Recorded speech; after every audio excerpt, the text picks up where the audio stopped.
Well, Joney Faragher is joining us here in the studio again. Last time here, talking definitely about the Manx Labour Party. This is all about climate change and a brand new coalition. Please, over to you. This sounds exciting. It is, and I'm very excited. I can hardly get my words out. So, like you say, last time I was here, it was in my role as Green Issues Coordinator for the Manx Labour Party. And I had written a statement calling for the formation of a panel of local people who could steer policy in the area of climate change mitigation. And that was obviously off the back of the IPCC report, which gave us quite an urgent warning, really, a 12-year window maximum to drastically change our societies to prevent runaway climate change. Now, when I wrote that statement, it was really aimed at being an internal to government panel. And since then, we've had some government representatives giving us their opinions on climate change, in particular our DEFRA Minister Geoffrey Boot, whose opinion about climate change is somewhat at odds with the science about this. He's getting headlines for this not being totally committed, or it appears not to be. Do you have a view on this, or would you have to swap hats to your Labour Party hat? I don't really. I mean, to be honest, I don't think any of us at the Climate Change Coalition, which I'll tell you about, are wanting to get into being critical of individual government ministers at all. What we really want to do is work alongside them. So. Geoffrey Boot's opinion has been aired numerous times, and I think what that really tells us is that we really need to work with government to get that knowledge up to a more realistic level. So I'm very pleased to tell you that I am here today as a representative of the newly formed Climate Change Coalition. What is that? And that is a union of both political parties and environmental and humanitarian groups who have pledged to speak in one united voice, to urge, both support and encourage the government to work on climate change mitigation. And we really do want to work with the government. We want to give them the information, we want to give them the support, and we want to help them. So you're a lobbying group, are you? You're going to lobby the government with your views? Yeah, absolutely. Right. We will be lobbying them, but we want to see ourselves in the role of being a supportive and informative and advisory towards the government. Who's on this great panel of yours then? So I'm there as a representative of the Manx Labour Party, and we also have the Isle of Man Green Party.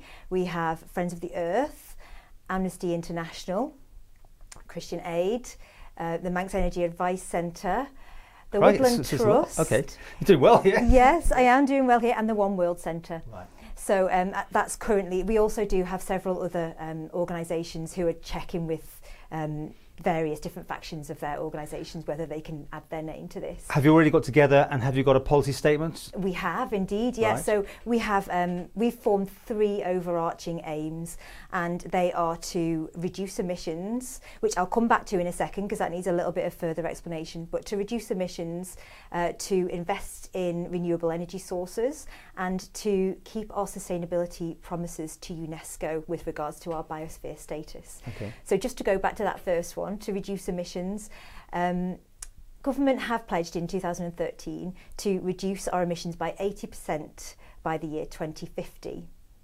It's a great idea, it's a great pledge, but very little has been done about it because we don't have interim targets. So that's our first thing that we really want to get government to commit to, is interim targets to reduce emissions. And under the current leadership, back to that, it does seem reluctant. There's a certain reluctancy there, because I mean, I've heard Mr. Peake ask questions about down at Quarterbridge, how much pollution's been done. And it's all seems a bit vague, that there's not much, I don't know, the traction from government. Would you say that's fair enough, that they're not really putting it high on their priority list? Yeah, I think there are lots of reasons for that as well. I mean, DEFRA, for example, is a small department. That might be something that needs to be addressed in government. It's quite a small department, and it doesn't have very many staff. So they have a lot to deal with at the moment in terms of Brexit and the meat plant. There's a lot going on for them as a department.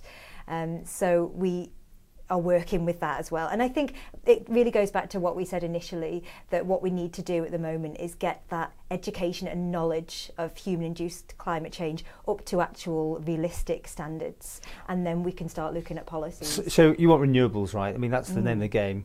So you're going to put more pressure on the business about drilling for oil and gas and that sort of thing? Are you going to, will that come under this sort of remit, or wind farms? Well, absolutely. No, that's fine.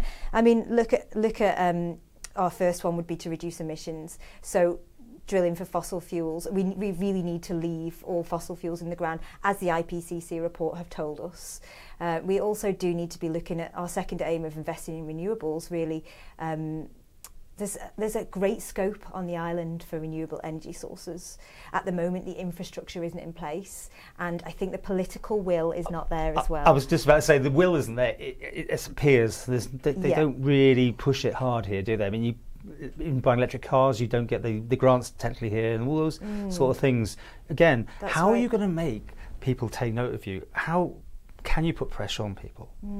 Well, I'll be honest, I've spoken with an awful lot of people since the IPCC's report has come out, and people are really on board. People know now that climate change is something that we really need to address. It will affect our children and grandchildren. If we carry on our current course, by 2040, the Earth will have already risen by 2 degrees. Now, the IPCC say we need to keep that to 1.5 degrees. At 2 degrees, for example, the polar ice caps melting will have reached a tipping point, and you'll see flooding in 12 of our major cities. That's the prediction. By 2040, this is in our lifetime. This is not some sort of remote possibility that might happen. This is something that will happen if we carry on at our current rate. And, you know, however worthy this sort of thing is for the Isle of Man, surely the Isle of Man will just follow, at best, UK practice. Do you not think it's almost like dragging them up to speed on things, just like the car thing, you know? Do you feel could we be a leader then? Let's try that. I mean, do you think the Isle of Man could be waving a flag on this one? Yes, absolutely, I do, and I think it would be a great thing for us. So, just like with everything, there is a tipping point in global political will to address climate change mitigation, and we've seen great things coming out of Scotland recently in terms of renewable energy. We've seen Ireland divest their investments in fossil fuels to the tune of £350 million. We've seen New Zealand have just passed a law last week to ban the extraction of any further fossil fuels from their waters. Interesting. So all of these have made international headlines, and they're all fairly small jurisdictions. I think that when you've got a small area, you have a little bit more of a potential to make a change, and I think that it will have a really positive impact if a small country like the Isle of Man is leading the way. And your whole thing, does that include recycling as part of your being more responsible? Do you bring that into your portfolio, would you? Or not? I mean, we have it. It's not part of our. It's not recycling isn't part of our aims, but it's definitely part of. It all goes together, doesn't it? Really? Yeah, about being more responsible. Yeah, absolutely, and on an individual basis, as well as nationally and internationally. But it does start with each person, doesn't it? So yeah, recycling a big one to start with for each individual person. Okay, now, but we're recording this in advance, so there should be a Facebook group up as we speak, and people can follow that and get more information, right? Yeah. Okay. So if anybody wants to contact us, we are IOM Climate Change Coalition on Facebook, and we also have an email address which is climatechangecoalition@manx.net. And we are having an event next week, next Thursday the 22nd. That's an information evening for anybody who wants to support us, who wants to find out more about us. We've got a couple of bands playing, so it should be really good fun as well. That's at the Manx Legion Club. You can find out all about that on our Facebook page, or contact us again on our email address. How far are you going to take this group? I mean, do you see yourself putting candidates forward at election time in the future? Would that be something? Or, I know because you've got your Labour Party hat as well. So that's right. So we're not a political party. We're a political pressure group, really, effectively, and we are really hoping to just work alongside the government, but not against or not putting up any. Not putting up any. But with the other hat on, because you are the Green member of the Labour Party, Manx Labour Party, that it all comes together, I suppose, slightly on this for you, doesn't it? You hopefully will have some influence on government at some point. Let's hope so. I'm keeping everything crossed that we will have some influence upon government on this. And I think that when I was elected as Green Issues Coordinator for the MLP, I don't think that we were really expecting that the IPCC were going to issue such a sobering and urgent report, really. So it has kind of catapulted these issues into mainstream and given me quite a lot of work to do.